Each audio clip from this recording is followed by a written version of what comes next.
نحمده ونصلي على رسوله الكريم اما بعد فاعوذ بالله من الشيطان الرجيم بسم الله الرحمن الرحيم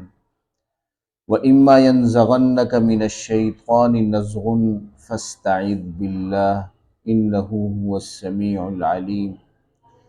ان الذين اتقوا اذا مسهم طائف من الشيطان تذكروا فإذا هم مبصرون وإخوانهم يمدونهم في الغي ثم لا يقصرون صدق اللہ العظیم۔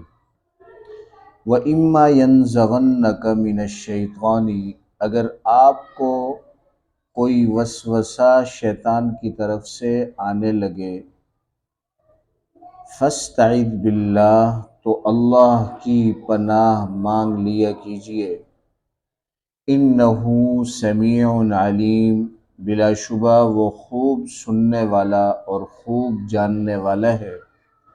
ان الذین اتقوا، یقیناً جو لوگ خدا ترس ہیں، اللہ سے ڈرنے والے ہیں، اذا مسہم، جب ان کو کوئی خطرہ، طائف من الشیطان، شیطان کی طرف سے آ جاتا ہے،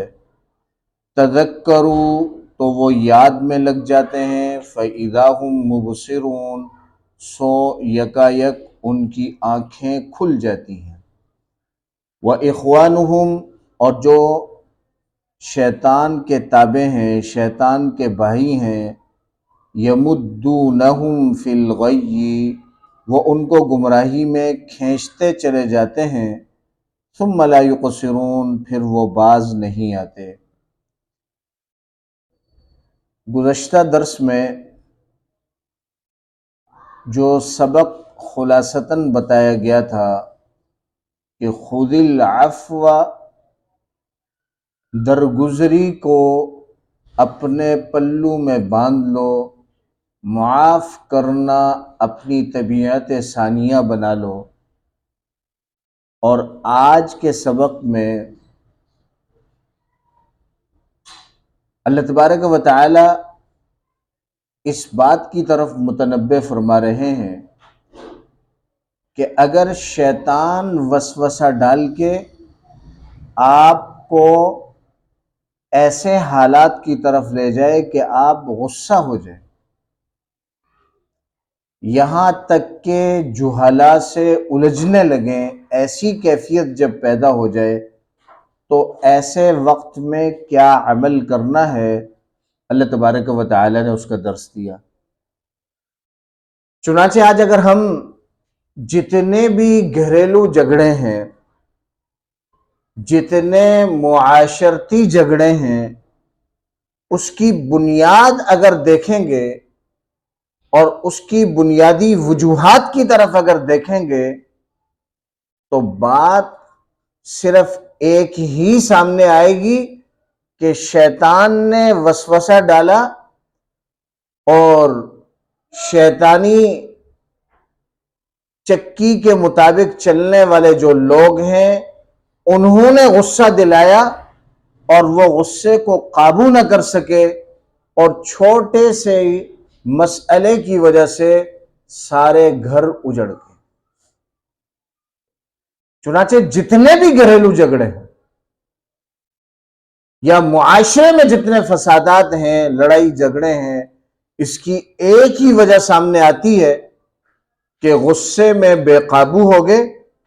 اور بے قابو ہونے کی وجہ سے ایسی بات کر ڈالی کہ باہم جھگڑے شروع ہو گئے۔ اللہ فرما رہے،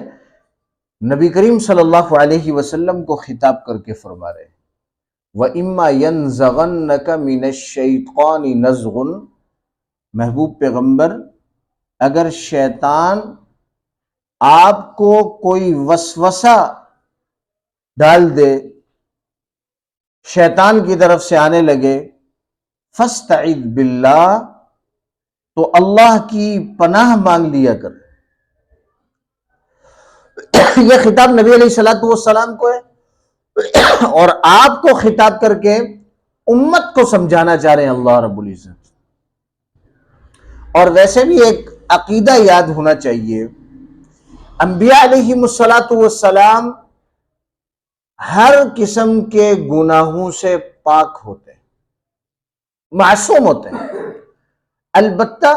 کہ شیطان وسوسہ ڈال سکتا ہے یا نہیں؟ تو شیطان وسوسہ ڈال سکتا ہے، لیکن شیطان کو یہ جرت نہیں کہ کسی نبی سے کوئی گناہ سرزد کرو۔ چنانچہ شیطان کا وسوسہ آنا یہ عصمت انبیاء کے خلاف نہیں۔ تو آپ صلی اللہ علیہ وسلم کو خطاب کر کے ساری امت کو سمجھایا جا رہا ہے کہ جب شیطان وسوسہ ڈال دے تو فاستعذ باللہ، تو اللہ کی پناہ مانگ لیا کرے، اور فرمایا کہ انہ سمیع علیم، کہ وہ ذات بہت زیادہ خوب سننے والی ہے اور خوب جاننے والی ذات ہے۔ جتنے حالات اور واقعات ہیں، جس طرح وہ وسوسہ آیا، جیسے حالات پیدا ہوئے، ان تمام کو اللہ رب العزت سننے والے بھی ہیں اور اللہ رب العزت ان کو جاننے والے بھی ہیں۔ چنانچہ مجرب عمل یہ ہے اور مجرب نسخہ یہ ہے کہ انسان جب شدت غصے میں آ جائے تو اس وقت میں اگر وہ یہ دعا پڑھ لے، اعوذ باللہ السمیع العلیم من الشیطان الرجیم، اعوذ باللہ السمیع العلیم من الشیطان الرجیم، تو اس کا غصہ جاتا رہے گا۔ اب نقصان کیا ہوتا ہے؟ نقصان یہ ہوتا ہے کہ انسان کو جب غصہ آ جائے تو اس غصے میں بجائے تعلیمات کی طرف آنے کے، غصے میں بے قابو ہو جائے، اور ایسی حالت میں وہ اگر کوئی فیصلہ کرتا ہے تو اس فیصلے کی وجہ سے نقصان یہ ہوتا ہے کہ معاملات بگڑ جاتے ہیں اور لڑائی جھگڑا گالم گلوچ تک نوبت آن پہنچتی ہے۔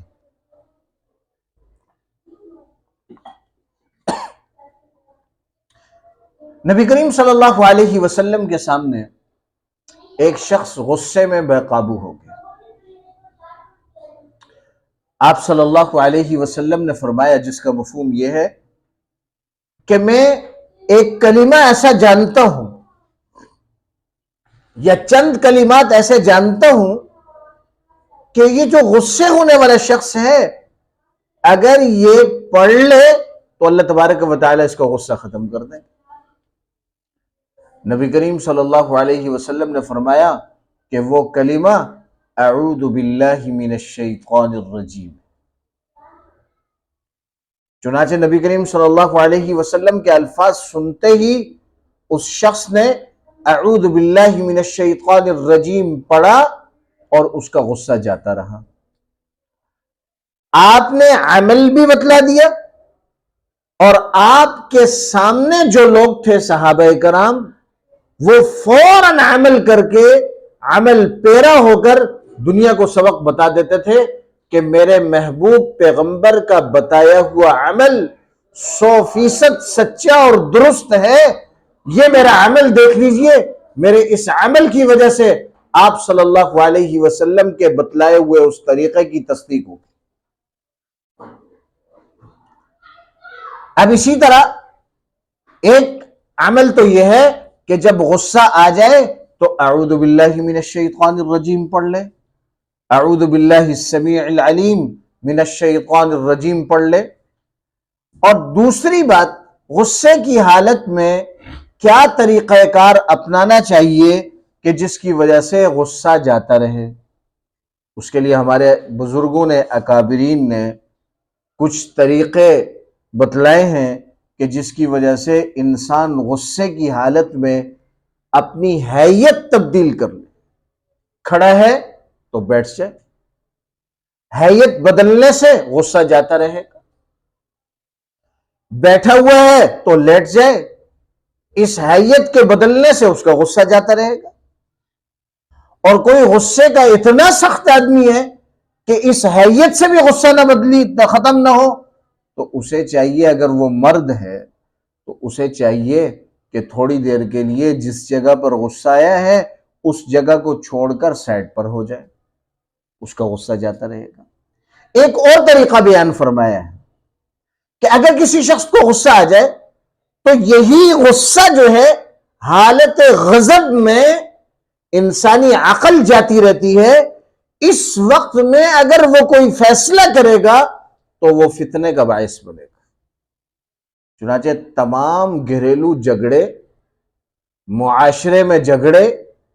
فتنے اور فساد کی بنیادی جڑ کیا ہے؟ وہ انسان کا غصہ ہے کہ غصے میں بے قابو ہو کر اس نے کچھ کہہ دیا اور دیکھتے ہی دیکھتے جو ہے وہ سارا ماحول جھگڑے کی اور نفرتوں کی کیفیت میں چلا گیا۔ اب انسان کو اگر غصہ آ جائے تو غصے میں انسان کے کون سے اعضاء ایسے ہیں جو اگلے آدمی کو متاثر کرتے ہیں، جس کی وجہ سے جھگڑا ہوتا ہے، فتنہ اور فساد پیدا ہوتا ہے؟ تو سب سے پہلی چیز جو غصے میں کارگر ثابت ہوتی ہے اور سامنے والے کو بے قابو کر دیتی ہے وہ انسان کی زبان۔ دوسری چیز غضبناک آنکھوں سے دیکھنا۔ تیسری چیز اس کی طرف بڑھنے کے لیے اپنے پیر استعمال کرنا، اور چوتھی چیز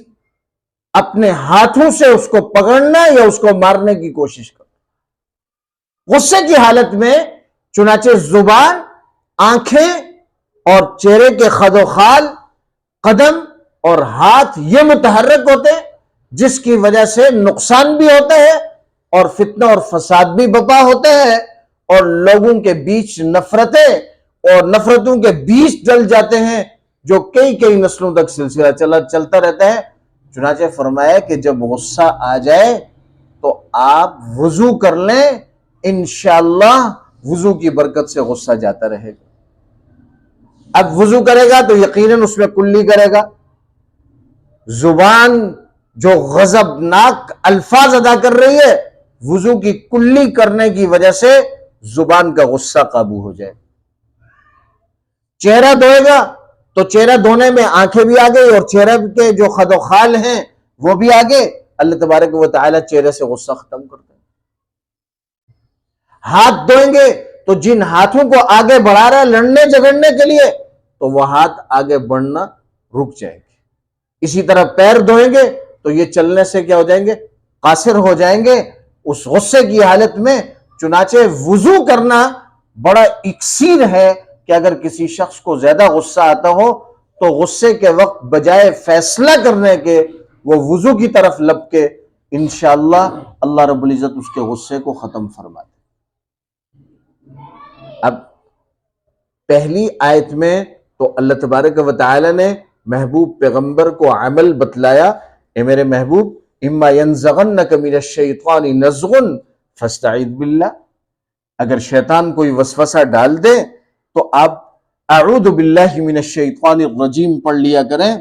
اللہ کی پناہ مانگ لیا کریں، وہ بہت زیادہ سننے والا اور بہت زیادہ جاننے والا ہے۔ آپ پناہ طلب کریں گے، اللہ تبارک و تعالی اس غضبناک کیفیت میں آپ کو پناہ عطا فرمائے۔ اب اس کے بعد اگلی جو دو آیات ہیں تو اللہ تبارک و تعالی نے دو طبقات کا تذکرہ فرمایا۔ ایک وہ طبقہ کہ جو غصے کی حالت میں شریعت کی تعلیمات کی طرف متوجہ ہوتا ہے،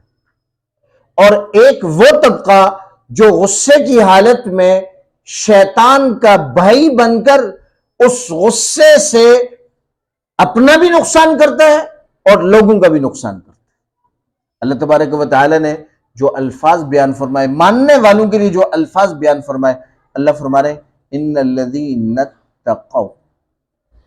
ان الذین اتقوا، وہ لوگ جو اللہ سے ڈرتے ہیں۔ یا اللہ رب العزت نے نہیں فرمایا کہ جو غصے کو قابو کرتے، نہیں، جو اللہ سے ڈرتے ہیں، جن کے دل میں اللہ کا خوف ہے، جو اللہ کی تعلیمات کی طرف آنا چاہتے ہیں،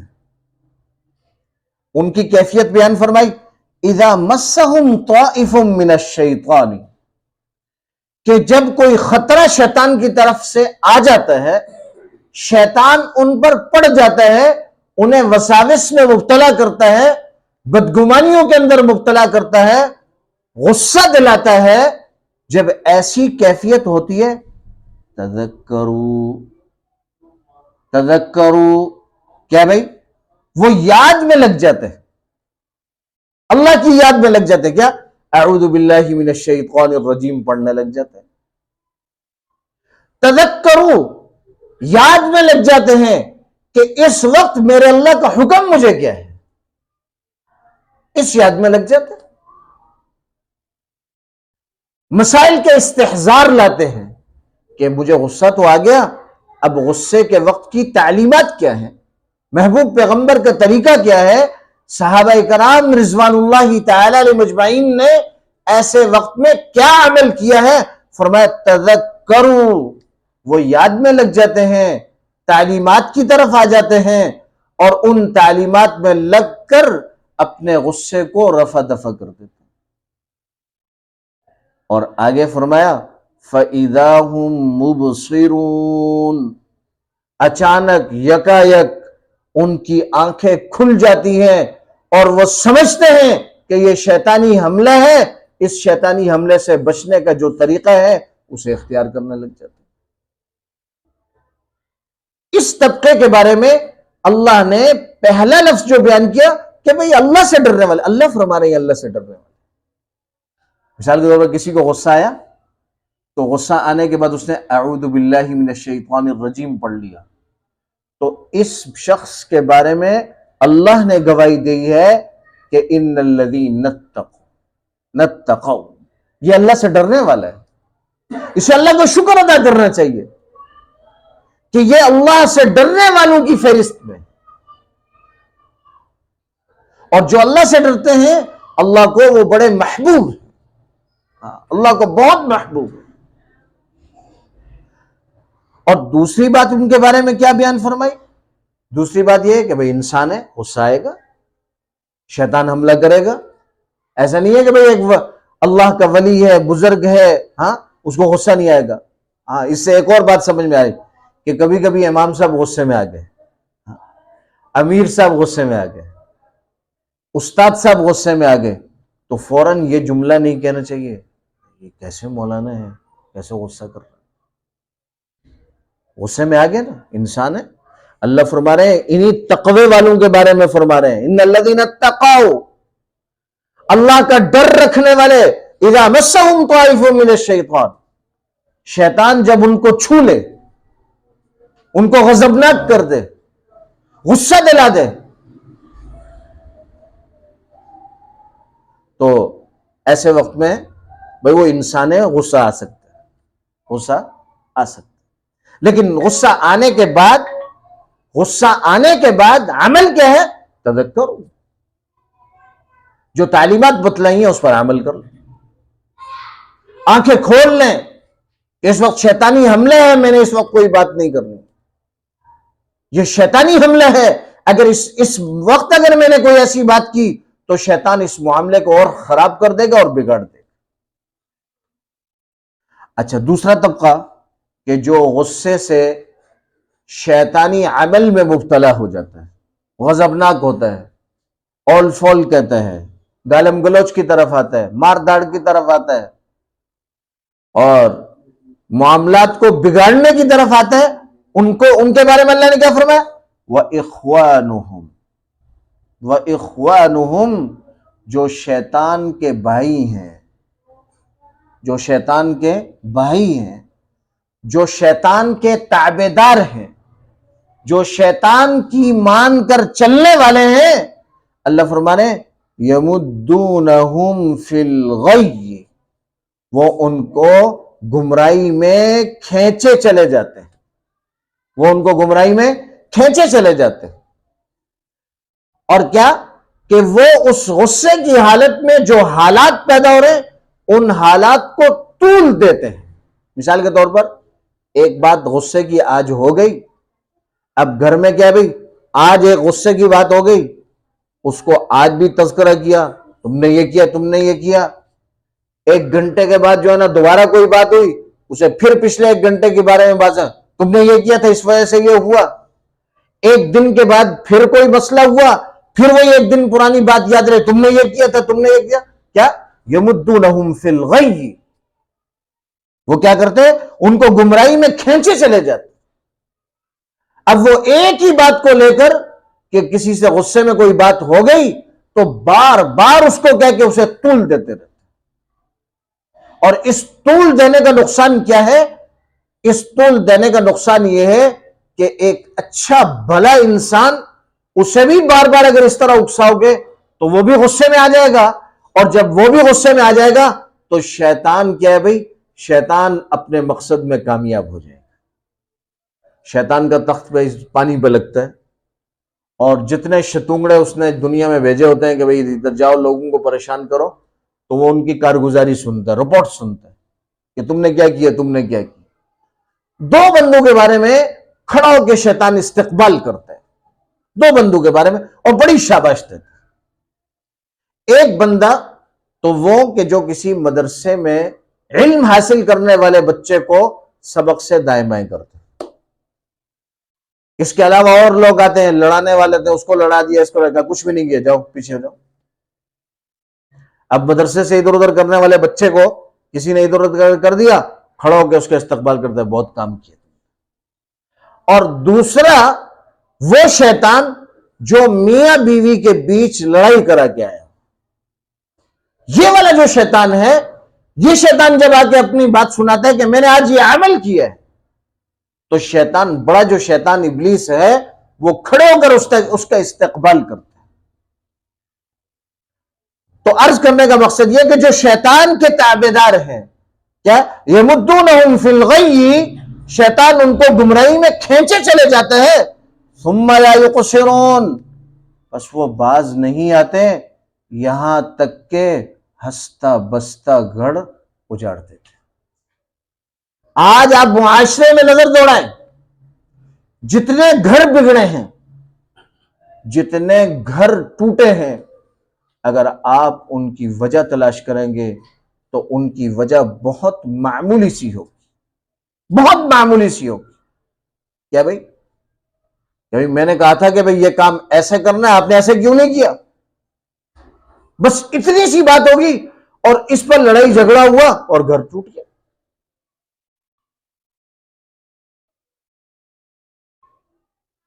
وجہ کیا ہے کہ غضبناک کیفیت میں جو اللہ اور اس کے رسول کی تعلیمات تھی، ہم نے اس کو چھوڑا تو اس کی سزا کیا ملی کہ بھائی بستیاں اجڑ گئی، گھر اجڑ گئے۔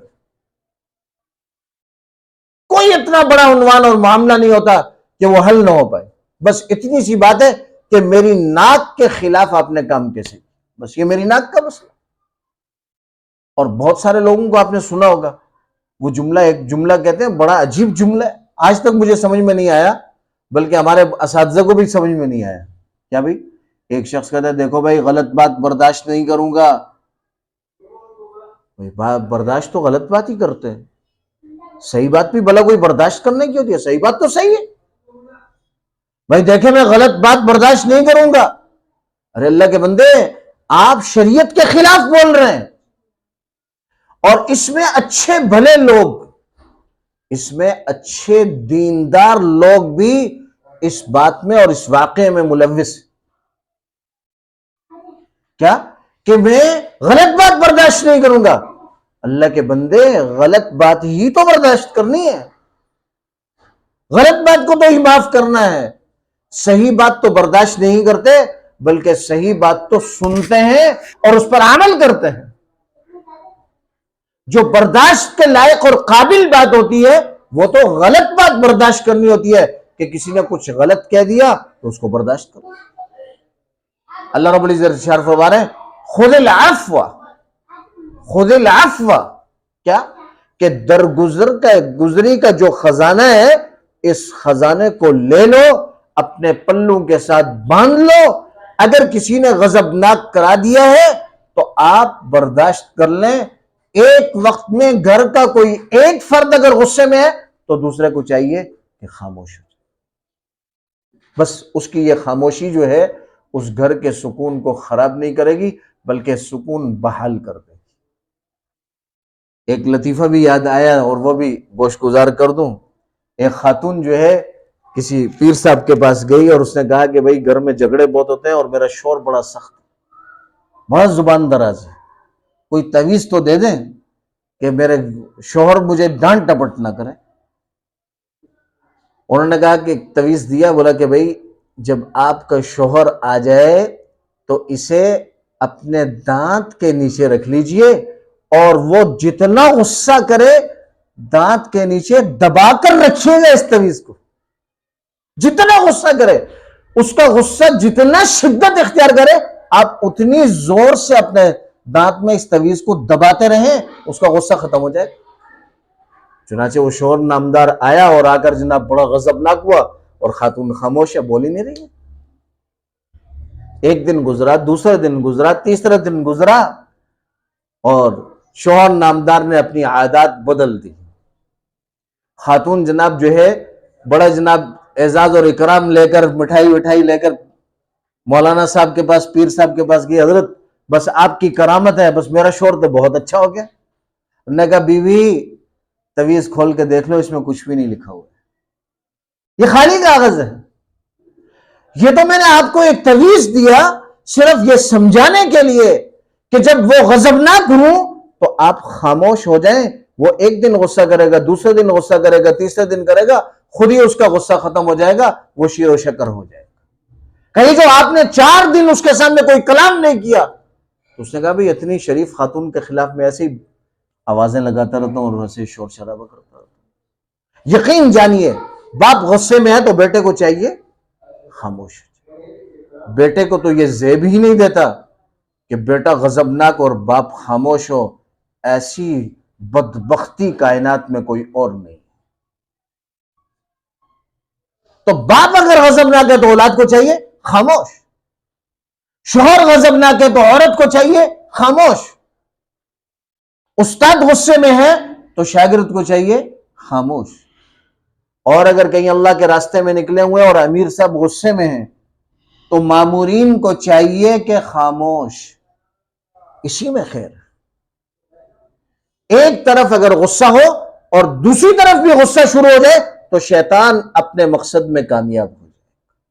اللہ تبارک و تعالیٰ سے دعا ہے کہ اللہ رب العزت ہمیں غصے کے وقت کی جو تعلیمات ہیں ان تعلیمات پر عمل پیرا ہونے کی اور استحضار کے ساتھ اللہ کو راضی کرنے کے لیے ان تعلیمات پر عمل پیرا ہونے کی توفیق عطا فرمائے۔ وآخر دعوانا ان الحمد للہ رب العالمین۔